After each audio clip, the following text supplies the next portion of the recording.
हिंदुस्तान जो कभी सोने की चिड़िया कहलाता, विदेशों से आए हुए क्रूर और आतताइयों के द्वारा इस सोने की चिड़िया के परों को कतर। मंदिरों के विध्वंस, भारतीय योद्धाओं की वीरता, भारत माता के इन सच्चे सपूतों को इतिहास के पन्नों पर वो स्थान नहीं दिया, और मुगलों की क्रूरता से भरे अतीत के काले पन्ने। ये अतीत के इन पन्नों को फिर से खोला जाए और हिंदुस्तान का सच्चा इतिहास हिंदुस्तान के समक्ष रखा। देखिए रोंगटे खड़े कर देने वाला ये विशेष कार्यक्रम हिंदू वॉरियर। जहीरुद्दीन मोहम्मद बाबर हिंदुस्तान में मुगल सत्ता का संस्थापक था, जिसका शासनकाल छोटा सा रहा, सन 1526 से और 1530 ईस्वी तक का। सन 1530 में बाबर की आगरा में मृत्यु हो गई थी। बाबर का जीवन काल लगभग 47-48 वर्षों का रहा और इन 47-48 वर्षों में से बाबर ने अपने जीवन काल के लगभग 18 वर्ष की घटनाओं का वर्णन किया है एक किताब में, जिसको बाबरनामा या तुजुक ए बाबरी कहा जाता है। यह बाबर के द्वारा स्वयं लिखी गई थी, स्वयं बाबर ने इसको लिखा था। बाबर ने इसको मूल तुर्की भाषा में लिखा था, जिसको चगताई तुर्की भाषा कहा जाता था, और यह बाबर की मातृभाषा थी। लेकिन बाद में इस किताब को अलग अलग भाषाओं में अनुवादित किया गया। मुगल शासनकाल के दौरान ही इसको 4 बार फारसी भाषा में अनुवाद किया गया इस किताब का। और हमारा जो सोर्स है वो बाबर के द्वारा लिखी गई किताब बाबरनामा ही है, लेकिन उसका इंग्लिश वर्जन हमारा सोर्स है, जिसके बारे में मैं अभी आपको बताऊंगा। तो मुगल शासनकाल के दौरान बाबर के द्वारा लिखी गई मूल जो तुर्की भाषा की किताब थी, उसको 4 बार फारसी भाषा में अनुवादित किया गया। सबसे पहले हुमायूं ने इसको अनुवादित किया। हुमायूं के शासनकाल में पायंदा हसन और जैना खां के द्वारा फारसी भाषा में अनुवाद किया गया। फिर मुगल शासक अकबर के शासनकाल के दौरान इसको अब्दुल रहीम खान खाना ने फारसी भाषा में अनुवाद किया, और फिर शाहजहां ने इसको अपने शासनकाल में अनुवादित कराया एक व्यक्ति के द्वारा, जिसका नाम था मीर अबू तलिब तुरुबाती। ये एक ही व्यक्ति हैं, 4 नहीं है, मीर अबू तलिब तुरुबाती। बाद में इस किताब को और अलग अलग विदेशी भाषाओं में भी अनुवादित किया गया, फ्रेंच भाषा में भी, इंग्लिश भाषा में भी, अलग अलग यूरोपियन भाषाओं में भी इसका अनुवाद किया गया। लेकिन जो सर्वाधिक मान्य जो किताब है, जो ठीक समझी जाती है, वो बेवरिज के द्वारा जो अनुवादित किताब है वो सबसे ऑथेंटिक बुक मानी जाती है, क्योंकि उसमें बाबर ने जो जैसा लिखा है उसको उसी रूप में, उसी प्रकार से इंग्लिश भाषा में अनुवाद करने का प्रयास किया गया है बेवरिज के द्वारा। ठीक है, तो अब बाबर क्या लिखता है, देखो इस किताब में लिखने की शुरुआत बाबर के द्वारा इन शब्दों के साथ में होती है कि 899 वर्ष में, मतलब जो इस्लाम में जो वर्ष चलता है उस वर्ष की बात हो रही है। 899 वर्ष में रमजान माह में 12 की आयु में फरगाना का शासक बना, बाबर ऐसा लिखता है। फरगाना जो वर्तमान में उज्बेकिस्तान में आता है। फरगाना का शासक जब बाबर बना तो बाबर की आयु मात्र 12 वर्ष थी। फरगाना में ही बाबर का जन्म हुआ था, और फरगाना के जो शासक थे वो बाबर के पिता थे। बाबर के पिता की मृत्यु के बाद बाबर स्वयं वहां का शासक बना था। बाबर लिखता है हिंदुस्तान के संबंध में कि सिंधु नदी को पार करने के बाद सब कुछ हिंदुस्तान है। मतलब जब आप सिंधु नदी को पार कर लेते हो तो पेड़, पत्थर, पहाड़, यहां की जनजाति, यहां के लोगों के रीति रिवाज, यहां का देश, सब कुछ हिंदुस्तान है। बाबर लिखता है हिंदुस्तान बहुत बड़ा देश है, यहां बहुत सारे लोग हैं, यहां बहुत सारे कारीगर हैं। हिंदुस्तान 3 ओर से समुद्र से घिरा हुआ है। हम ये जानते हैं, बाबर ने भी ये बात लिखी है। ईस्ट से घिरा हुआ है, वेस्ट से घिरा हुआ है, और साउथ से, मतलब पूर्व में भी इसके समुद्र है, दक्षिण में भी समुद्र है, और पश्चिम में भी समुद्र है। बाबर ये लिखता है कि जब मैं यहां पर जीता, ये तो हम जानते हैं वो कब जीता था, 21 अप्रैल सन 1526 ईस्वी को बाबर ने दिल्ली शासक के सुल्तान इब्राहिम लोदी को पराजित कर दिया था, और पानीपत के पहले युद्ध में बाबर की विजय हुई थी। तो बाबर इसी के संबंध में लिखता है कि जब वो यहां पर जीता उस समय भारत पर 5 मुस्लिम शासकों का शासन था, और इनके संबंध में बाबर पादशाह शब्द उपयोग करता है। वो क्या कहता है, यहां पर 5 मुसलमान पादशाहों का शासन था, और इसके अतिरिक्त 2 काफिरों का शासन था। काफिर मतलब विधर्मी, मतलब जो हिंदू थे, जो गैर इस्लामिक थे वो विधर्मी, वो काफिर। तो 2 काफिर शासकों के बारे में भी बताता है। और बाबर ये कहता है ये शासक मतलब 5 मुस्लिम और 2 काफिर, 2 विधर्मी, 2 हिंदू, ये जो शासक थे बहुत बड़े शासक थे और सम्माननीय शासक थे। इनकी बहुत बड़ी सेना थी और बहुत बड़ा क्षेत्र इनके पास में हुआ करता था। बाबर ये लिखता है, पहले 5 मुस्लिम शासकों के बारे में बताता है। कौन कौन से? एक तो बताता है कि दिल्ली पर अफगानों का अधिकार था। ये हम जानते हैं कि इब्राहिम लोदी अफगान था और इब्राहिम लोदी को पराजित करने के बाद ही दिल्ली पर बाबर का अधिकार हुआ था। फिर बाद में आगरा पर भी अधिकार हो गया था।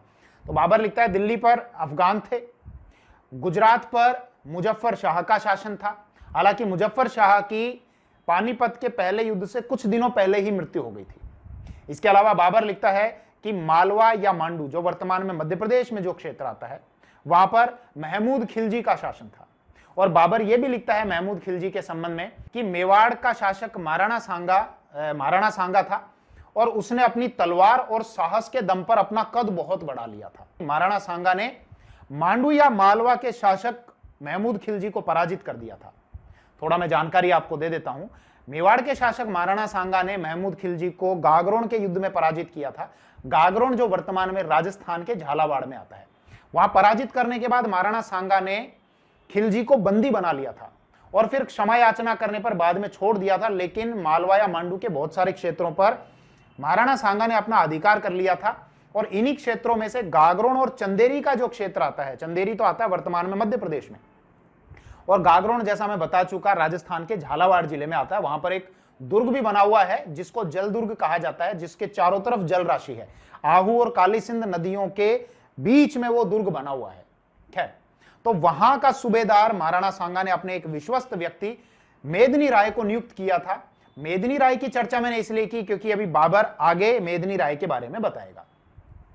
तो दिल्ली के बारे में बताया बाबर ने, गुजरात के बारे में बताया, मांडू या मालवा के बारे में बताया।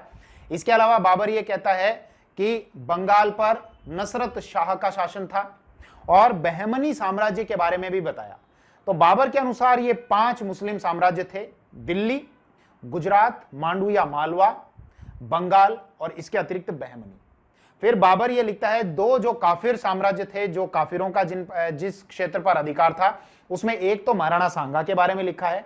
हम जानते हैं महाराणा सांगा मेवाड़ के शासक थे और महाराणा सांगा ने उस समय अपनी सत्ता इतनी विस्तारित कर ली थी कि उत्तर भारत में एक प्रकार से वो मुख्य धुरी हो गए थे।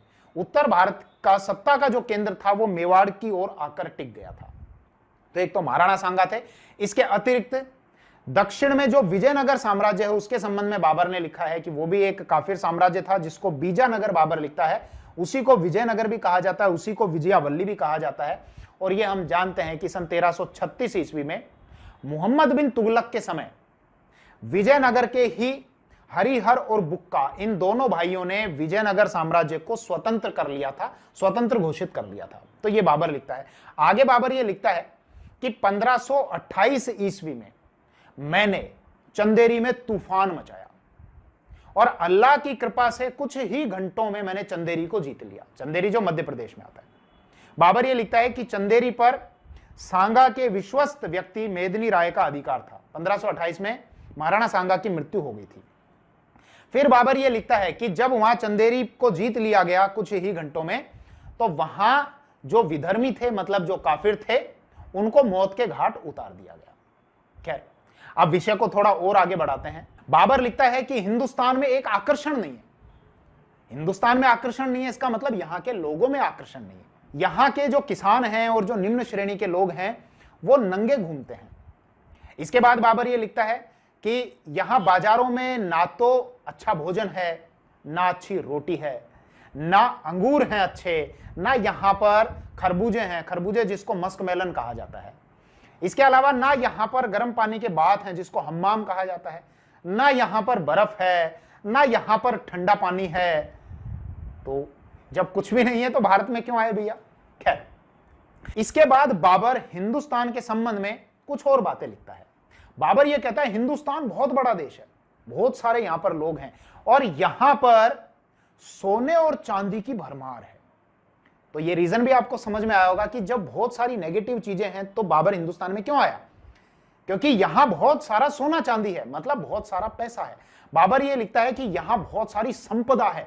संपदा मतलब कि यहाँ पेड़ पौधे हैं, यहाँ पर सोना चांदी है, यहाँ के जीव जंतु पेड़ पौधे ये सब यहाँ की संपदा ही तो हैं, तो यहाँ ये सारे पॉजिटिव्स हैं। बाबर एक जगह ये भी लिखता है, देखो उससे ये क्लियर होगा कि यहाँ बहुत सारा पैसा था। बाबर कहता है यहाँ पैसे के संबंध में लोगों की कैलकुलेशन जो उन्होंने बनाई हुई है वो गजब की है। वो किस प्रकार से काउंट करते हैं, वो 1 लाख बाबर ने बताया कि इतनी संपदा होती है, इतना पैसा होता है, उसको लोग ये 1 लाख बोलते हैं। फिर 100 लाख मिलते हैं, उसको 1 करोड़ बोलते हैं। इसी प्रकार से फिर 100 करोड़, फिर 1 अरब, फिर 100 अरब, फिर 1 खरब, फिर 100 खरब, और आगे इस तरीके से बाबर ने यहाँ के लोगों की पैसे के संबंध में जो कैलकुलेशन होती है वो बताई। और फिर ये लिखा है कि इस बात से ये स्पष्ट होता है कि भारत में पैसा बहुत है, और यही वो रीजन था जिसकी वजह से भारत हमेशा से बाहर के आक्रांताओं को अपनी ओर आकर्षित करता रहा। खैर, हम एक बार इस विषय पर बात करते हैं कि बाबर की भारत के लोगों के संबंध में जो सोच रही, जो विचार रहे, वो इतने नेगेटिव्स क्यों रहे? क्या भारत के लोगों के पास में योग्यता नहीं थी? क्या भारत में अच्छी यूनिवर्सिटी नहीं थी? क्या भारत के लोगों के पास में कौशल नहीं था, या फिर यहां पर ठंडा पानी नहीं था, या बर्फ नहीं थी, या खरबूजे नहीं थे, या अंगूर नहीं थे? क्या वास्तव में यहाँ के लोग नंगे घूमते थे? एक एक करके बात करते हैं। पहला बाबर ये लिखता है कि यहाँ निम्न श्रेणी के जो लोग हैं, किसान हैं, वो नग्न होकर घूमते हैं। अगली ही लाइन में बाबर ये लिखता है, जो कि विरोधाभासी बात है, बाबर ये लिखता है कि यहाँ के जो लोग हैं वो एक धोती नीचे लपेट कर रखते हैं जिसको लंगोट कहा जाता है। तो अगर कोई व्यक्ति लंगोट लपेट कर घूम रहा है तो वो नग्न नहीं है। ये हमारा कल्चर रहा है, और आज भी अगर आप गांव में जाओगे, राजस्थान के गांव में जाओगे, तो आज भी बहुत सारे लोग आपको ऐसे मिल जाएंगे कि शरीर पर जितना वस्त्र आवश्यक है वो उतना ही वस्त्र लपेटते हैं। ऊपर का जो हिस्सा है वो बिना वस्त्र के आज भी गांव में होता है, और नीचे केवल लंगोट लपेट ली जाती है, तो उसको नग्न नहीं कहा जाता। ये हमारा कल्चर रहा है। इसके अलावा बाबर ये लिखता है कि यहां अच्छे विद्यालय नहीं है, विश्वविद्यालय यहां नहीं है, स्कूल्स नहीं है, मतलब शैक्षणिक संस्थान। तो इसका खंडन भी हो जाता है। हम ये जानते हैं कि नालंदा विश्वविद्यालय पूरे दुनिया भर में किसी समय शिक्षा के एक प्रमुख केंद्रों में से एक हुआ करता था, और जब तुर्कों ने यहां आक्रमण किया तो बख्तियार खिलजी ने वहां जितना भी ज्ञान का भंडार था उस पूरे ज्ञान के भंडार को आग लगा दी, फूंक कर रख दिया। नहीं तो सोचो, वो हमारे पूर्वजों की अमूल्य धरोहर था। अगर आज वो ज्ञान का भंडार हमारे पास में होता तो वो उससे पूरे संसार का, पूरे विश्व का भला हो सकता था। वहां ऐसा बताया जाता है कि जब उसको फूंका गया तो लाखों की संख्या में, कहीं 70 लाख देखने को मिलता है, कहीं 80 लाख की, लाखों की संख्या में वहां किताबें थी। और जब उसको फूंका गया तो कई महीनों तक आग धधकती रही। इतना वहां पर, इतना कागज था, मतलब इतना ज्ञान का भंडार वहां पर था। तो इस बात का खंडन भी हो जाता है। एक क्वेश्चन ये निकल कर आता है कि क्या बाबर ने जानबूझकर ये बातें झूठी लिखी?